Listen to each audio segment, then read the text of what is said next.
சொந்த வீடே அவங்கள துரத்திடுது. அம்மா, தங்கச்சி எல்லாரும் வெறுப்பா, "நீங்க இருக்காத, நீங்க இருந்த அப்படின்னா இருக்கிற எங்க வாழ்க்கையும் வீணா போயிரும். அதனால நீ இந்த இடத்த விட்டு போயிரு" அப்படின்னு சொல்லிட்டு, "எங்கேயாவது போய் தொல" அப்படின்னு சொல்லி அவள அனுப்பிச்சு வச்சுடுறாங்க. ஆ எதார்த்தமா ஒரு பஸ் ஸ்டாண்ட்ல அப்படி மயங்கி விழுந்து கிடக்கிறத பார்த்த மல்லிகா அப்படின்ற ஒருத்தவங்க வந்து, இவள காப்பாத்தி அழைச்சிட்டு போயிட்டு, இவளுக்கு தேவையான உணவு, உடையெல்லாம் குடுத்து தான் கூடவே வச்சு பார்த்துக்கிறாங்க. அப்படி பார்த்துட்டே இருக்கும்போது திடீர்னு கஸ்தூரிக்கு உடம்பு முடியாம போகுது. அதனால அவள ஹாஸ்பிட்டல் கூட்டு போறாங்க. ஹாஸ்பிட்டல் கூட்டு போம்போது அங்க டாக்டர் என்ன சொன்னாங்க அப்படின்ற விஷயம்.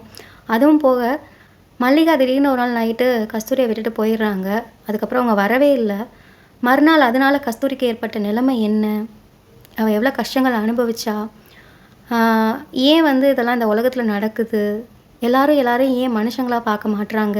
அப்படின்ற ஒரு விஷயம். புரொஃபசர் ராமச்சந்திரன் அப்படின்றவர் யாரு? அவர் ஏன் 2 பேர கொல்லணும்? ஆர்க்கியாலஜிஸ்ட்ல வந்து இப்படியெல்லாம் கூட நம்புவாங்களா? அப்படின்ற ஒரு இது. தன்னுடைய உண்மை தன்மைய வந்து வெளிப்படையா காமிச்சுக்காம, நான் ஒரு புரொஃபசர் அப்படின்ற மாரி மட்டும் வெளியில காமிச்சுக்கிட்டு, ஆ இவ்வளவு கொடூரமா இருப்பாங்களா? அப்படின்ற ஒண்ணு. அதுவும் போக அந்த எல்டன் அப்படின்றவர் யாரு? இதுக்கும் ஆர்க்கியாலஜிக்கும் என்ன சம்மந்தம்? இந்த கதையில வர ஸ்டோரி என்ன? அப்படின்றது எல்லாமே விலைமகள் இருவருக்கும் சொந்தம் அப்படின்ற இந்த இதில நான் கேட்ட கேள்விகளுக்கும், நான் சொன்ன விஷயங்களுக்குமான பதில் எல்லாமே இதில இருக்கு.